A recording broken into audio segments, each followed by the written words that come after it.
Hi there, and welcome to episode 4 of Mastering the Mastermind. In the last episode, we talked about bank and preset buttons and how IA mode works.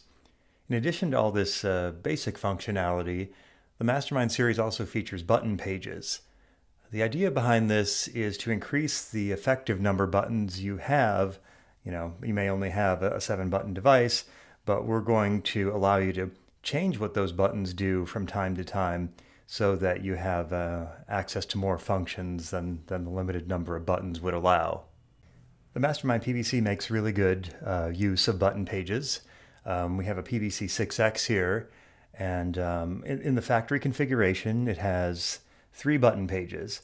The first one is the one we see here, and that's the standard bank and preset configuration. You've got buttons down here that select presets, and you've got bank up and down that select which group of presets you select. So you start by selecting 1 through 4, you press bank up once, now you're selecting 5 through 8, etc. And this will let you get to all 768 presets in the system. And so now, what about the other button? We've got a button here, the function button, and this is one that lets you change the pages. And so we press it once, and now the functions of all the other buttons have now changed. You'll see that the name of the page, loops, shows up here to tell you that you're no longer in the normal bank and preset page, but now you're controlling the 6 audio loops that the PVC6X has, and we do have them on here. You can see L1, 2, 3, 4, 5, and 6, which indicates what these buttons do. And so now we're pressing these, and this will, had we had any guitar and amp and pedals plugged into this, this would turn on the 6 pedals that were connected to the PVC6X and activate them. And so this is kind of lets you just have manual access to your pedals. And kind of like we showed in the previous video, you can use these to program presets as well. We have preset 12 selected here, and what we can do is we'll say we want loops 2 and 5 on for preset 12, and we hold the function button for a couple seconds and it stores it, and it'll remember this every time we load up preset 12.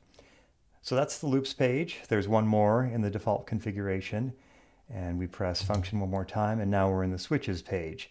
And this one, now the buttons do something different again, and this one allows you to access the function switches, insert loop, buffer, input, and output, and those are all the sort of the lower labels on the right side of the buttons.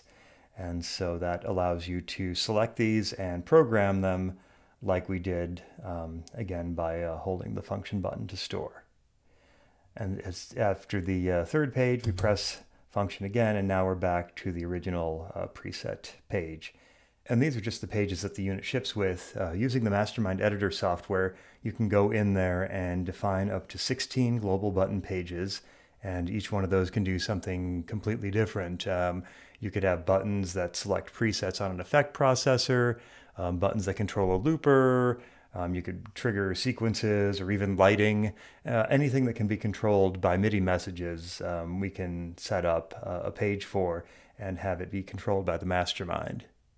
In addition to the 16 global pages, you can actually set up local button pages as well. And the idea with that is each preset can have its own special button page that's unique to that preset.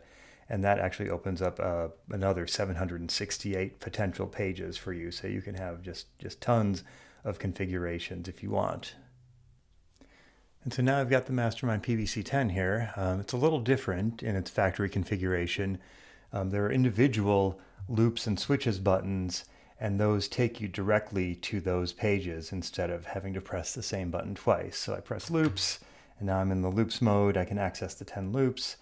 I hold the loops button to store, and then I can press it one more time and it'll return me back to banks and presets. On this one, switches, press it, we're on the switches page, and we hold loops or press loops to return again back to presets. So same pages, just slightly different way of accessing it. The PVC-10 does have a function button, but by default this is set up to access the global preset, which is something we'll talk about later. Of course, any of these buttons can be redefined, but that's the way it is in the factory configuration. We set up an example of controlling an XFX3 by Fractal Audio, and in this one we have the standard bank and preset buttons to select presets on the device, and we have a few IA buttons that control individual effect blocks on it. But the XFX3 can do an awful lot more than that, and so we've added a second page, and if we press there to go to page 2, you'll see that these buttons change on the bottom here, and now we've got controls for the looper function in there as well as the individual effect blocks.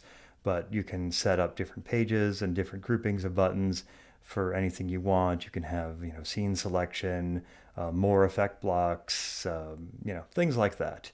And it's all up to whatever your device that you have and what it's capable of doing.